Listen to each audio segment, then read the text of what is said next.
దేవునికి స్తోత్రం కలుగును గాక. హల్లెలూయా. ప్రభునందు ప్రియ దేవుని బిడ్డలారా, ఈరోజు ప్రత్యేకంగా దేవుడు నీతో మాట్లాడుతున్నటువంటి ప్రత్యేక సందేశం ఏమిటంటే, నీవు ప్రార్థించాలి. ప్రతి విశ్వాసి ప్రతిదినం ప్రార్థించాలి. ప్రార్థన అనేది దేవునితో సహవాసం చేయడం. ప్రార్థన అనేది క్రైస్తవునికి అది ఊపిరి లాంటిది. ప్రార్థన అనేది క్రైస్తవునికి వెన్నెముక లాంటిది. ప్రార్థన అనేది క్రైస్తవునికి జవాబునిచ్చేది.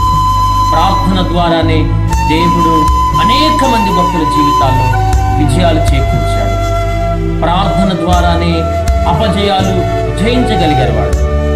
ప్రార్థన ద్వారా దేవుడు పరిస్థితులు మార్చేశాడు.